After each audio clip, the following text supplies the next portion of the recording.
que je vais faire moi aujourd'hui, je vais vous illustrer très concrètement ce que l'association Arrowhaven a pu mettre en place autour d'une thématique qui est autour de la santé environnement, autour des pollutions sonores et l'environnement sonore. Donc c'est une thématique qui est assez méconnue. C'est vrai qu'on est tous concernés par rapport aux pollutions sonores et l'environnement sonore, le bruit, les sons, que ce soit au travail, que ce soit à la maison, que ce soit dans le cadre des loisirs, à tous les niveaux, qu'on soit un enfant, en bas âge, adolescent, qu'on soit animateur, qu'on soit enseignant, qu'on soit à tous les niveaux. Cette thématique-là, elle nous concerne. Elle nous concerne d'autant plus par rapport aux enfants, et alors par rapport aux adultes aussi, qu'elle relève d'un certain nombre d'enjeux très importants. Alors c'est vrai qu'on les méconnaît, parce que c'est vrai que c'est assez invisible, c'est assez sournois, incolore, inodore, mais c'est vrai qu'il y a des enjeux sanitaires très importants, notamment quand on est à l'école, un enfant, alors que ce soit à l'école, mais aussi sur une structure de loisirs, ou en ACM, accueil collectif de mineurs, il y a des enjeux sanitaires qui relèvent, souvent on peut voir des enfants qui sont très agités, qui sont assez irritants, irritables, qui sont fatigués, qui sont stressés. Alors ça, on pourrait aussi le reporter aux équipes éducatives et aussi aux parents à tous les niveaux. Donc ça, il y a des enjeux qui sont quand même assez importants, des enfants qui sont fatigués, des enfants qui aussi, par rapport à ces fatigues, ce stress et ces agitations, ont des difficultés d'apprentissage scolaire, donc des enfants qui sont inattentifs, qui n'entendent pas. Donc ça a quand même de grosses répercussions. Et puis, ce dont on se rend compte aussi, c'est que ça c'est au niveau des enjeux sanitaires, mais il peut aussi y avoir des enjeux au niveau socio-économique, c'est-à-dire que la pollution sonore et la qualité de l'environnement sonore n'est pas liée essentiellement qu'à des comportements, mais aussi à l'acoustique et au bâti des locaux. Donc moi je vais surtout vous aborder des exemples très concrets qui sont liés au comportement et un petit peu au bâti et aux locaux, mais surtout les gestes et comportements qui ont été menés. Alors, voilà. T'inquiète pas. Sentez bien. J'avais la gorge un peu sèche. Alors, ce dispositif, je vais vous présenter un dispositif qui s'appelle Polisson.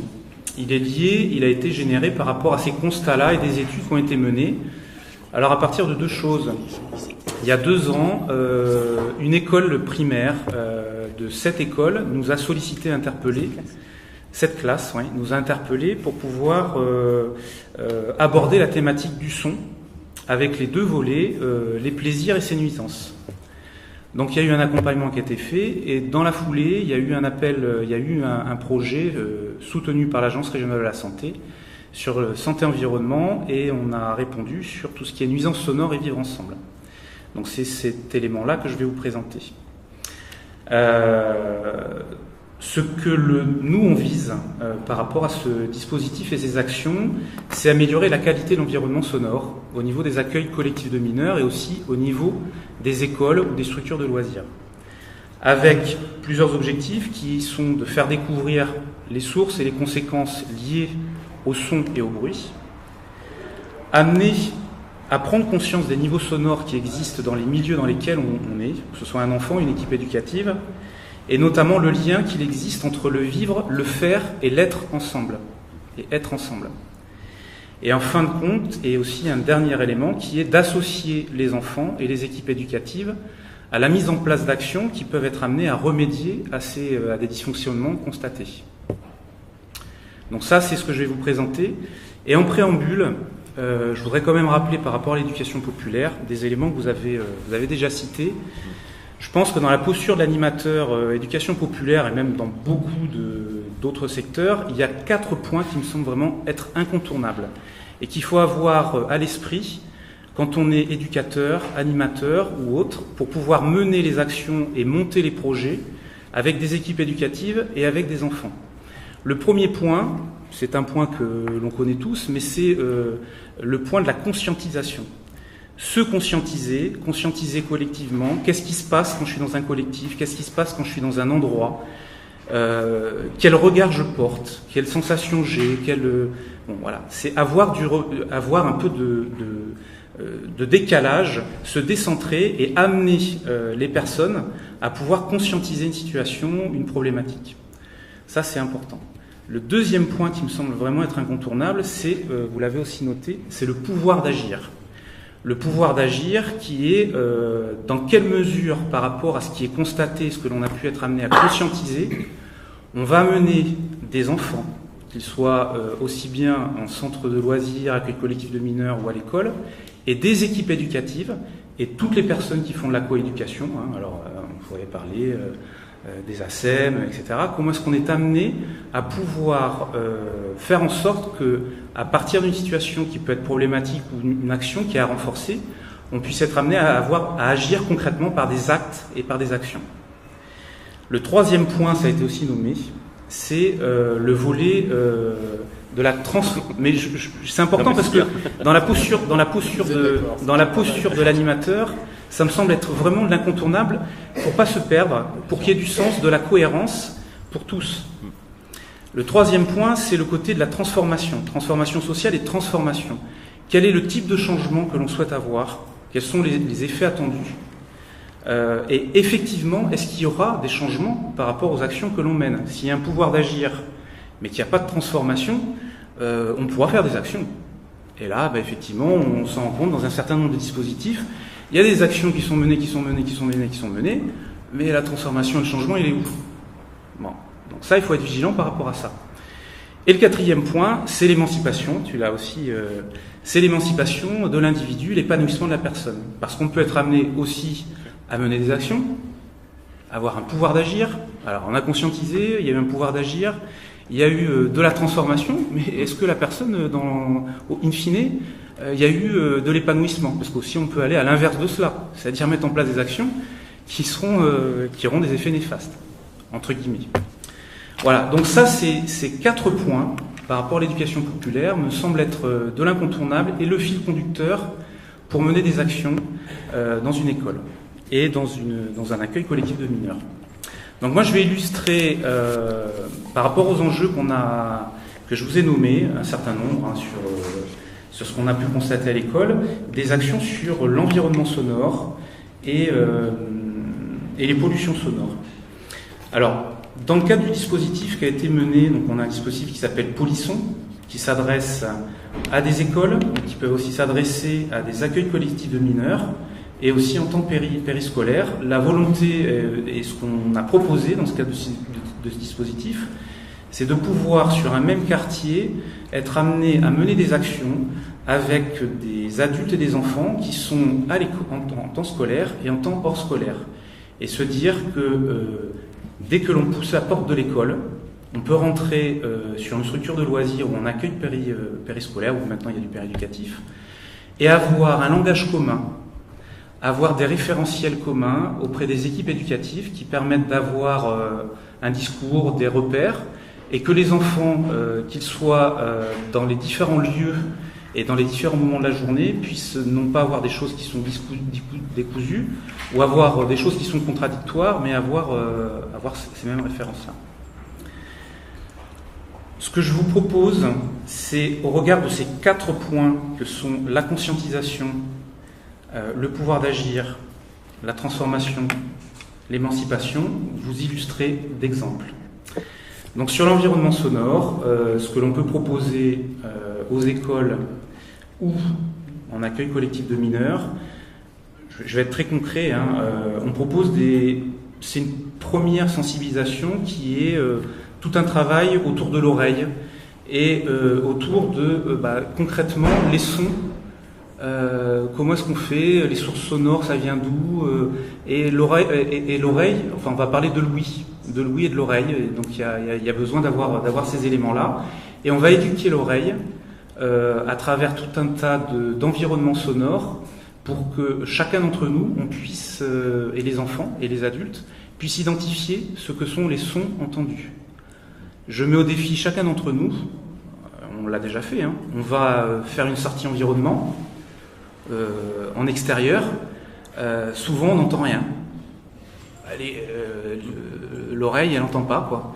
Et puis progressivement, par des jeux, on va se dire ah tiens, effectivement, j'entends ça, j'entends le ruisseau, donc on va éduquer, on va sensibiliser les enfants à pouvoir éduquer cette oreille-là pour savoir ce qu'ils entendent. Et c'est déjà une première amorce.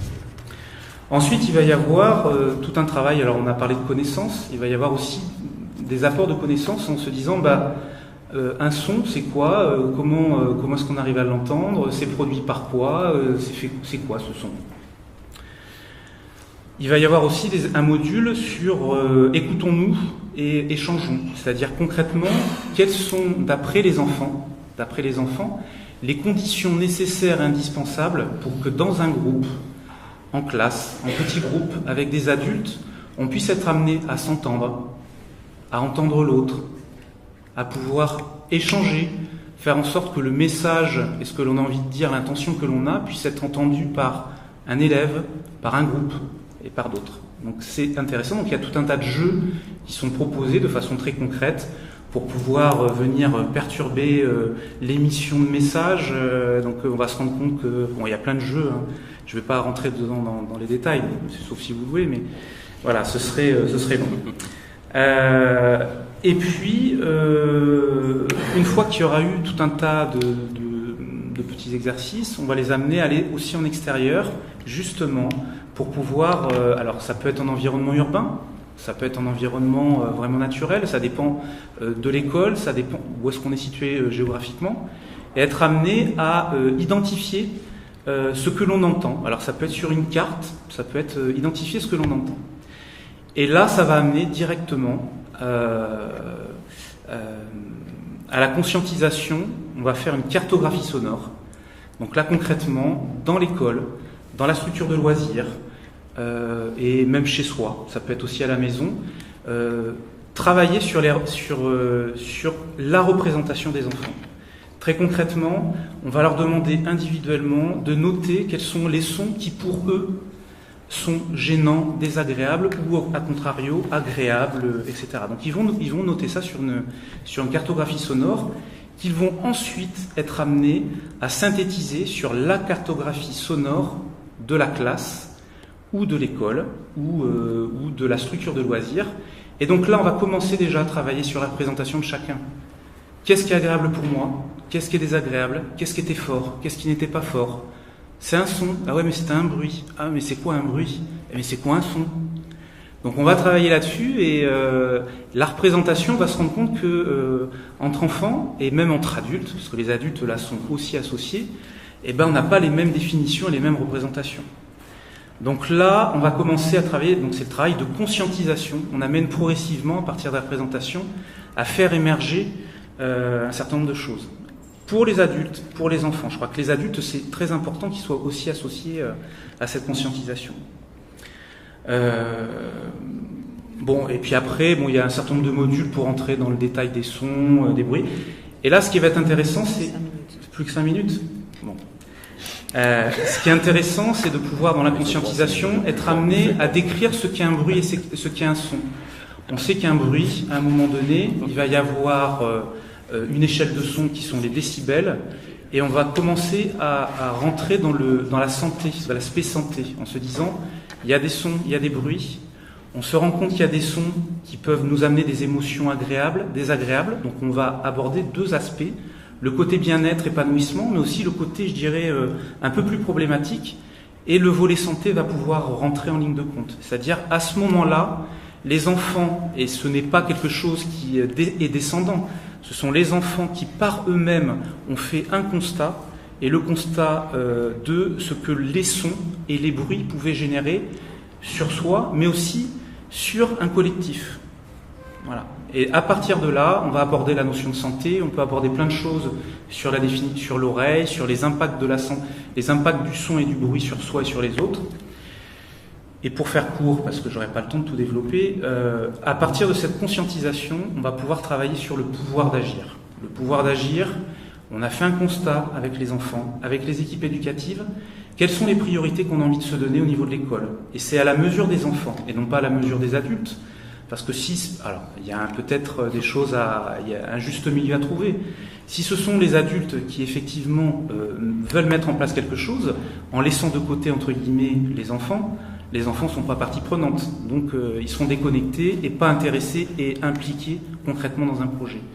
Donc là, sur le pouvoir d'agir, il va y avoir justement la possibilité aux enfants de se dire, vous avez conscientisé des choses, on a fait un certain nombre de constats, quelles seraient les actions que vous avez envie de mener? Et donc il y a des actions qui sont menées, on va les décliner. Notamment, on va travailler, alors c'est un exemple, mais il y en aurait plein d'autres, on va travailler autour du théâtre forum, c'est-à-dire qu'on va faire jouer des situations concrètes au niveau des enfants, c'est-à-dire ils identifient des situations problématiques, ils vont mettre une étude de cas, et ce sont d'autres enfants qui vont jouer des personnages pour essayer de trouver des solutions concrètes pour pouvoir remédier à ce qui leur a posé problème en termes de gêne, en termes de bruit, ou même après, en termes de choses qui sont agréables au sein de l'école. Parce qu'il faut pas... Il y a les deux volets. Hein. Souvent, on se dit qu'il y a des nuisances sonores, mais il y a aussi tout ce qui peut être hyper agréable et intéressant pour travailler dans de bonnes conditions, dans un cadre de vie satisfaisant pour l'épanouissement de chacun. Voilà, donc il y a des actions qui sont à mener. Je vous illustre juste un petit exemple. J'aurais terminé. Un petit exemple sur une école où il y a eu les 7 classes qui ont été accompagnées. Donc il y a eu des constats qui ont été faits. Il y a eu des actions qui ont été menées. Et les enfants, à un moment donné, ont fait un courrier. Donc il y avait un comité de pilotage par rapport à cette thématique. C'est dans le cadre d'un agenda 21 scolaire. Et dans ce cadre-là, il y avait une chargée de mission développement durable présente. Les enfants ont fait un courrier, alors ça c'est dans le pouvoir d'agir, les enfants ont fait un courrier en disant voilà, nous avons mené un certain nombre d'actions, nous travaillons depuis 2 ans sur cette problématique-là, sur cette thématique-là. Et notamment, on a remarqué qu'il y avait des choses qui nous stressaient, qui étaient désagréables, c'était la sonnerie. La sonnerie qui était avec un volume sonore hyper important, donc ils ont fait des mesures avec des décibels, ils ont à preuve à l'appui en disant oui c'est dangereux, c'est à plus de 85 décibels, c'est du bon voilà. Donc ils ont montré tout ça, ils ont fait un retour, et à la rentrée scolaire, le directeur de l'école me disait cette année, la sonnerie a complètement changé, c'est quelque chose de mélodieux, qui prend en compte effectivement les remarques des enfants.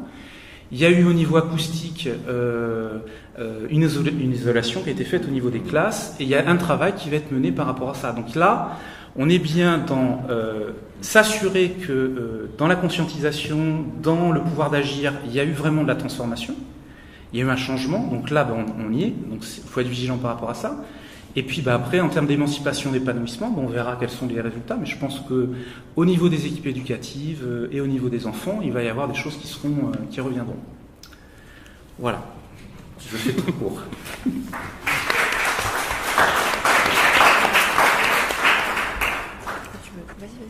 Non, c'est bon. Merci Yann. Donc, merci Yann surtout pour ce témoignage très concret, là, pour le coup. Voilà, de ces questions-là qui commencent un peu à traverser les préoccupations des acteurs sur ces questions de bien-être. Nous qui sommes habitués à accompagner des démarches de développement durable, notamment en établissement scolaire, c'est vrai que de plus en plus on a cette approche-là autour du bien-être, d'interroger ce qui fait le bien-être dans les établissements. Voilà, et le bien-être durable, plus que de parler de développement individuel ou collectif. Et je crois que c'est quelque chose qui aujourd'hui est une entrée à laquelle beaucoup de gens sont sensibles, et en particulier les jeunes. Pascal, je te laisse la parole, je ne dois pas grignoter sur la parole. Elle a droit à 5 minutes de plus parce que j'ai grignoté, alors c'est moi qui ai grignoté. Vas-y. J'ai essayé.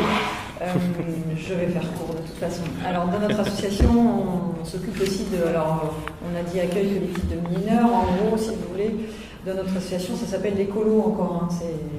On fait partir des enfants en colo. On aime bien dire encore colo parce que tout le monde sait à peu près ce que c'est.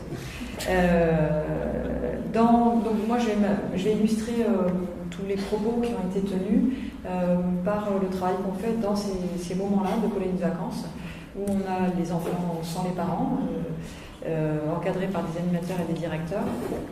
Et évidemment, ces directeurs et animateurs prennent parfois de plein fouet des problématiques de santé et font des constats qui parfois les déstabilisent. Donc je voulais illustrer pour moi trois points importants qui sont en fait dans le rôle des animateurs, dans l'objectif des animateurs et des directeurs des équipes, on va dire, dans les objectifs qui leur sont fixés en amont ou qui se fixent, parce que c'est pas nous qui disons, c'est les valeurs de l'association d'éducation populaire qui se fixent ces missions-là. Il y a de toute façon des transmissions de connaissances. Oui. C'est évident puisque un animateur ou un directeur de séjour est aussi un éducateur et donc il a un certain nombre de connaissances à transmettre, surtout pour les petits enfants pour lesquels il y a quand même souvent des connaissances de base. Alors tout simplement, quand on accueille les enfants, il y a des choses très simples qui sont au tout début de l'arrivée. Vous savez, on défait la valise. Donc on défait la valise et puis on fait l'inventaire. Et on essaye d'expliquer aux enfants que tous les jours, on va changer de vêtements. Alors parfois c'est déjà compliqué à ce moment-là, parce que si dans la valise il n'y a pas suffisamment de vêtements pour en mettre un propre tous les jours, ça va être compliqué. Et puis très rapidement, dès le premier soir, on va aussi leur apprendre à trier le propre du sale.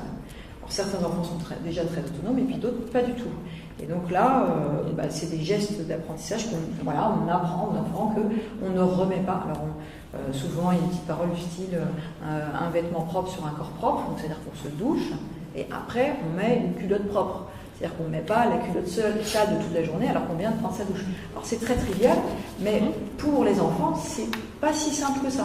Donc là, on est un peu dans des automatismes, où on essaye de donner des petites règles qui, pour pas mal d'enfants, n'en sont pas, parce que souvent, entre 6 et 10 ans, et même parfois plus, les parents préparent les vêtements, et donc et on en est sur la conscientisation, la raison pour laquelle on m'a préparé un vêtement propre et que je le mets à ce moment-là, on ne se l'est pas forcément posé. Donc le rôle de l'animateur, c'est bien de lui apprendre un certain nombre de gestes, mais pourquoi on le fait? Parce que si c'est juste devenir un automate en disant un corps propre, un vêtement propre, c'est pas très intéressant. Et là, ce qui est important pour moi dans notre rôle, nous, d'association, c'est de faire en sorte que les animateurs, face à des situations d'enfants très variées, n'aient pas, et c'est très difficile parfois, n'aient pas un regard jugeant. Parce qu'on est empreints tous, et ce sont de très jeunes adultes, vous l'avez dit, on est empreints tous d'une culture un peu hygiéniste, même pour pas dire parfois beaucoup, où on nous a dit tout le long de notre vie sociale, scolaire, etc., qu'il fallait faire ceci, cela, et ils se retrouvent avec des enfants qui sont parfois complètement incapables, à l'arrivée dans le séjour, de faire ce que l'animateur pensait être de son âge. Voilà. Donc ils ont un regard jugeant parfois sur les enfants et parfois sur les familles. En disant, c'est pas possible, la famille a mis 3 culottes alors qu'il y a 6 jours, enfin c'est évident qu'il en faut 6. Pas pour tout le monde. Donc notre travail à nous, c'est d'arriver à faire comprendre aux équipes d'animation qu'il y a une nécessaire adaptation au contexte individuel de l'enfant et au contexte familial, et que par moment, on va instaurer un dialogue avec la famille, peut-être à l'issue du séjour ou peut-être pendant le séjour, parce qu'on trouve un contexte, alors tout simplement, est-ce que l'enfant est dans une famille ordinaire, on va dire, ordinaire, c'est-à-dire qu'il n'est pas dans un foyer, qu'il n'est pas dans une situation particulière qui expliquerait éventuellement que tous les éléments de la liste ne sont pas dans sa valise, parce que, par exemple, des choses très, très concrètes aussi, les familles d'accueil parfois n'ont pas accès aux documents que nous prévoyons d'envoyer. Ça passe par l'assistance sociale qui oublie d'envoyer la liste, ce qui fait que la famille d'accueil, elle n'a pas la liste. Alors si vraiment c'est une famille super vigilante d'accueil, etc., elle va tanner l'assistance sociale pour avoir cette fameuse liste, mais si jamais c'est pas le cas, parce qu'ils ont des situations aussi à gérer en interne qui sont compliquées, et l'enfant peut se retrouver avec une liste, un trousseau qui n'a rien à voir avec le séjour dans lequel il va. Et parfois même des familles d'accueil qui ne savent même pas où l'enfant part en vacances.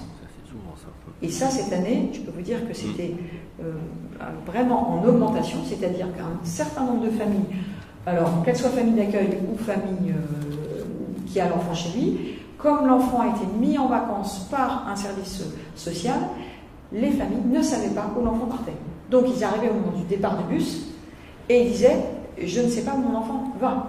Il y a 3 bus, je ne sais pas où il part. Et là, si jamais on a une équipe d'animation qui dit « enfin, c'est incroyable, vous savez quoi, déjà, vous voyez le rapport dans lequel ça met l'enfant et la famille avec l'équipe. Donc, on est là, nous, pour essayer de travailler cette problématique, qui est une problématique sociale, mais qui touche à la santé aussi, à la représentation de ce qu'on se fait chacun, de ce que l'autre devrait faire, où il faut absolument qu'on ait un regard bienveillant, empathique sur la situation, pour pouvoir accepter toutes les situations dans l'État. Et du coup, adapter le comportement éducatif en fonction de chaque situation. Et c'est pas évident pour des jeunes animateurs qui peuvent avoir entre 17 et 22, 23 ans.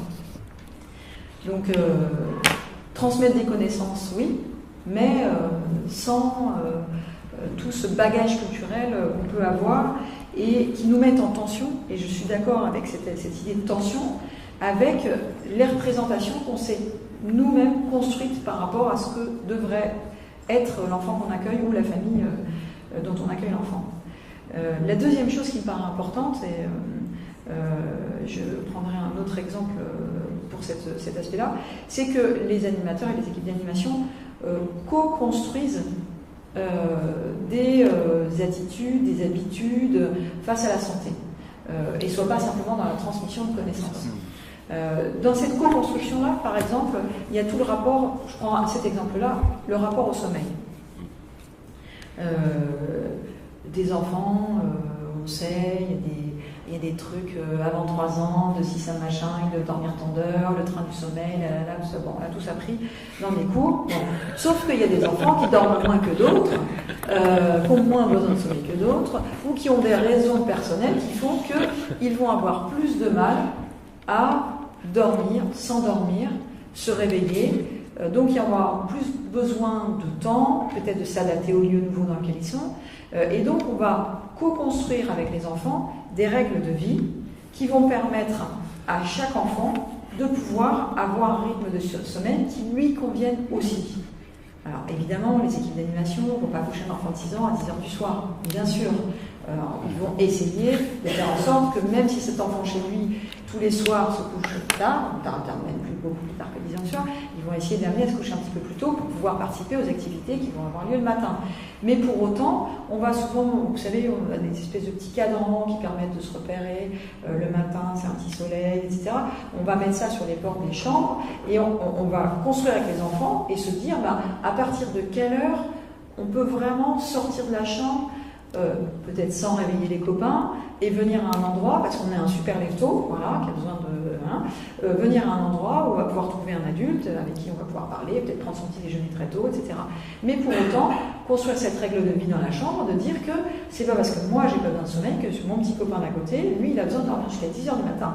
Et il va peut-être devoir, pendant au moins 2-3 jours, être un peu en décalé pour se coucher et pour se réveiller le matin, pour arriver progressivement à un temps de sommeil acceptable pour lui et puis à des rythmes qui lui correspondent.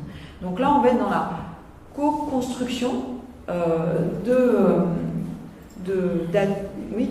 d'attitude, j'aime pas beaucoup parce qu'on dirait que c'est un peu des automatismes, mais de modes de vie qui vont s'adapter à chaque enfant et là aussi, l'adulte va devoir accepter ce qui n'est pas toujours évident dans d'autres contextes, quand je prends celui de l'école, ou quand par exemple la sieste pour la maternelle, c'est à telle heure et ça commence à telle heure et ça se finit à telle heure, il y a des levées progressives, etc. Mais parfois, il y a des enfants qui, à 11h30 ou midi, c'est pas leur heure pour s'endormir. Et c'est compliqué dans une école de dire, toi c'est pas midi et demi, ça serait 1 heure, toi tu as besoin de 2 heures et 3 de 3, c'est beaucoup plus compliqué. Donc c'est vrai que ce temps des vacances permet d'avoir cette espèce de souplesse qui fait qu'on peut se proposer des rythmes plus adaptés à chacun.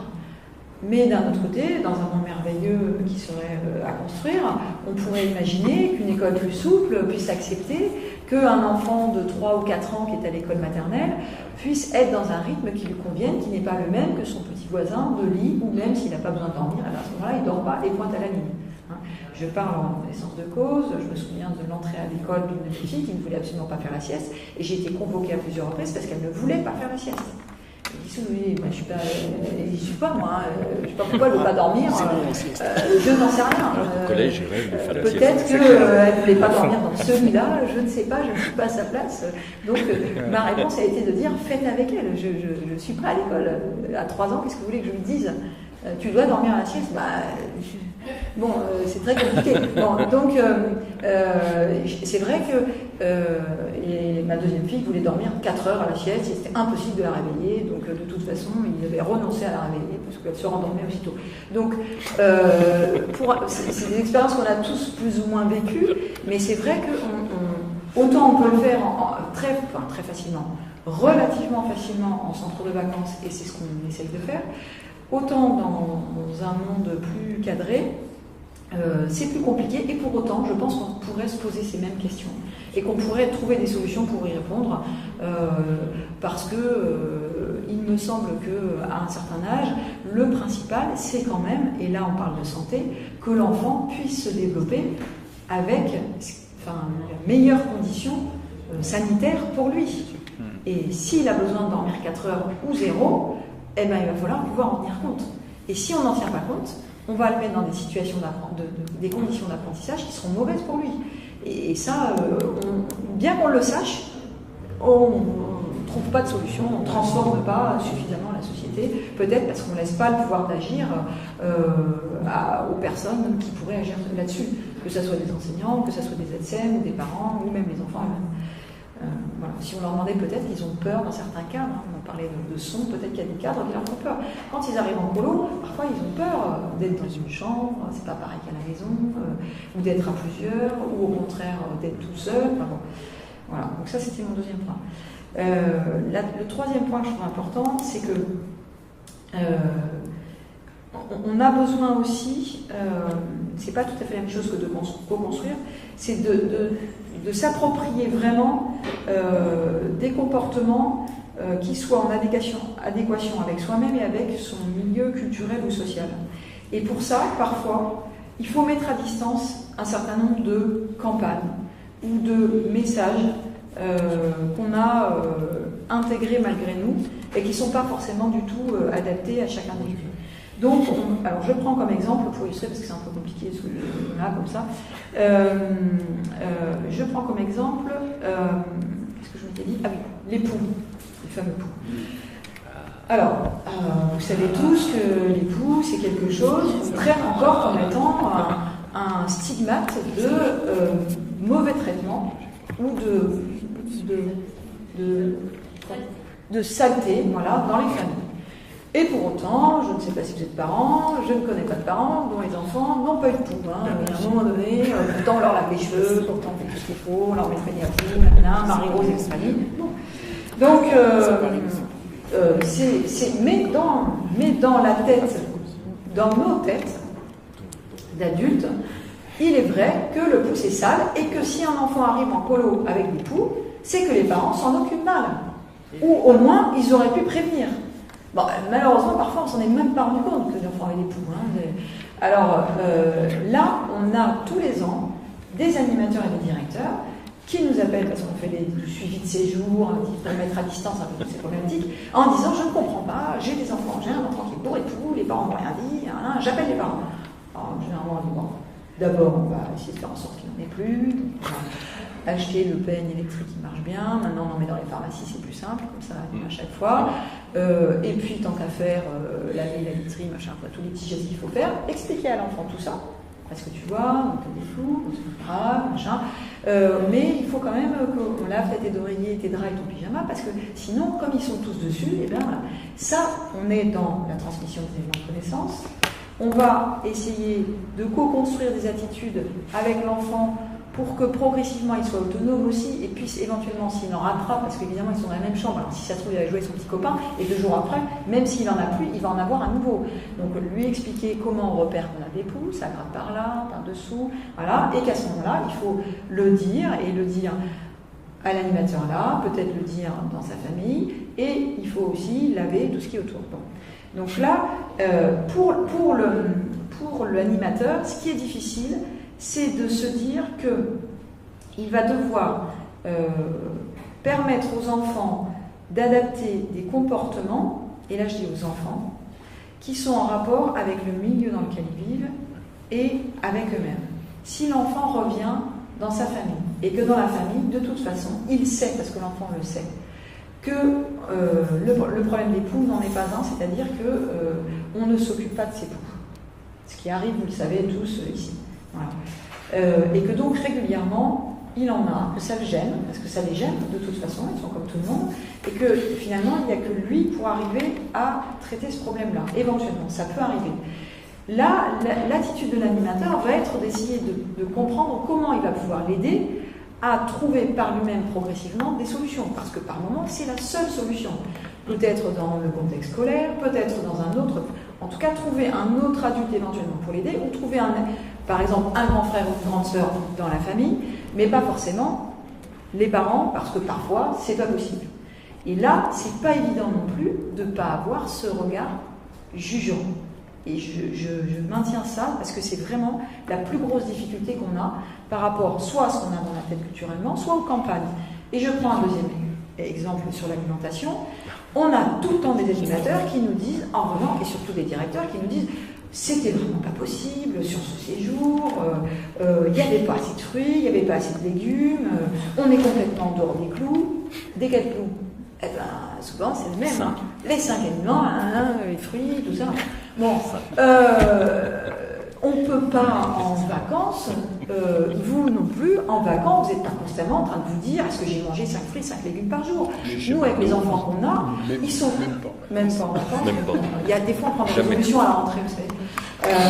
C'est ça. Mais pendant les vacances, qui sont des vacances pour tout le monde, et en plus on fait souvent plus de sport, plus d'activités, on fait des pique-niques, on mange un peu plus tard, on mange des chips parce que c'est plus pratique. On est aussi sur un moment où on ne peut pas avoir une hygiène alimentaire qui est la même que celle du quotidien. Donc si on veut absolument faire de l'éducatif sur tous les plans en permanence dans un centre de vacances, mais c'est l'enfer. C'est l'enfer. C'est-à-dire, il faut qu'il dorme 8 heures, celui-là, il faut qu'il se lave les dents 3 fois par jour, c'est impossible. Déjà 2 fois, si c'est bien. Donc, il faut qu'il soit propre tout le temps, s'étant lavé les mains à chaque repas. Enfin, vous imaginez, quand on fait un pique-nique sur la plage, c'est totalement impossible. Personne ne se lave les mains avant de pique-niquer. Enfin, je ne sais pas, on va y arriver. Moi, je ne sais pas comment on fait. Dans le sable. Voilà, dans le sable. Comme les toilettes sèches. Dans le dos. Donc, si on se dit ça avant de construire un séjour de vacances, en fait, on crée un enfer. Donc il faut vraiment mettre à distance les messages, on va dire les campagnes, pour se réapproprier toutes ces choses-là. C'est pas y renoncer, mais se les réapproprier dans un contexte qui est celui dans lequel on est, c'est-à-dire un contexte de vacances, avec des enfants qui sont d'un univers très varié, parce qu'on va avoir des enfants qui vont se croiser sur un séjour, ceux qui vont être extrêmement autonomes, extrêmement empreints enfin extrêmement autonomes, je dirais, qui vont savoir se changer, qui vont savoir se laver. Il y a beaucoup d'enfants qu'on accueille sur les séjours, même jusqu'à 11-12 ans, qui ne savent pas se laver tout seuls, du tout. Et qui ne savent pas qu'on commence par se laver certains endroits et qu'on termine par d'autres. C'est des choses aussi très simples.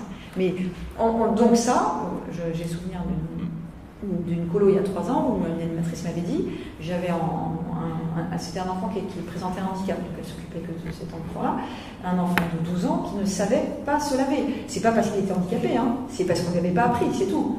Ça n'a rien à voir avec son handicap. Donc il ne savait pas. Et donc elle a passé les 3 premiers jours à lui apprendre à se laver pour qu'il puisse savoir se laver. À 12 ans, c'est quand même important pour pouvoir être autonome, qu'on soit handicapé ou pas handicapé. Et je pense que son handicap était tellement présent pour les éducateurs autour de lui qu'ils avaient même oublié de lui apprendre à se laver tout seul. Voilà. Et donc ça, c'est vraiment pouvoir se réapproprier ces campagnes dans un contexte et pouvoir le contextualiser. Et la dernière chose que je voulais dire en conclusion, et j'ai déjà dépassé, excusez-moi, et là j'adopte une autre casquette parce que ça me paraît important. Donc on travaille dans le cadre du CRAGEP, c'est un collectif d'associations d'éducation populaire, sur un certain nombre d'éléments, et c'était pour faire écho à ce que disait Éric Legrand, sur les adolescents. Là j'ai plutôt parlé des 6-10 ans, on va dire, 6-12 ans. Voilà. Sur les adolescents, on a fait une enquête pendant 2 ans, auprès de publics jeunes, plutôt 17 ou 20 ans.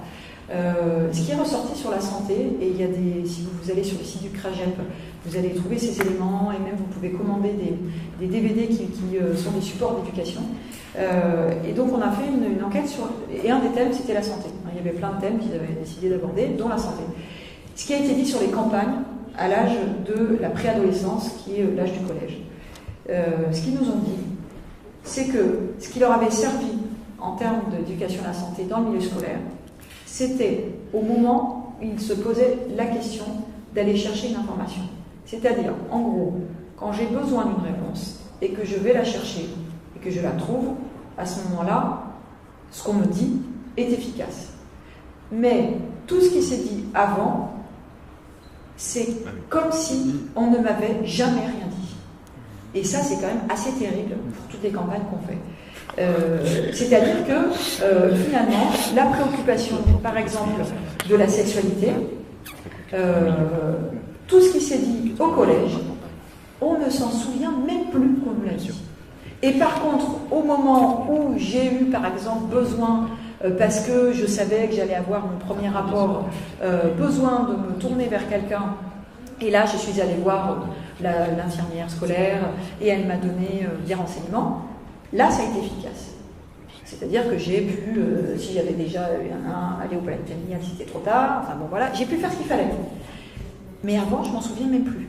Donc je vous le livre parce que je trouve que c'est vraiment important, parce que j'ai l'impression que par moment, je suis d'accord avec ce que disait Eric Laurent, on met une énergie énorme dans des campagnes de prévention un peu généralistes auprès d'enfants qui en sont pas là à ce moment-là. Et c'est un peu comme si c'est un peu le tonneau des Danaïdes.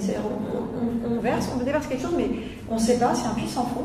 Et finalement, alors, je vous relate cette enquête-là, qui n'est pas forcément non plus une enquête scientifique. Il faudrait peut-être aller plus loin et poursuivre ces recherches-là. Mais oui, il faudrait peut-être poursuivre ces recherches-là, parce que nous, ça nous a quand même beaucoup alertés. Voilà. Merci. Merci, Pascal.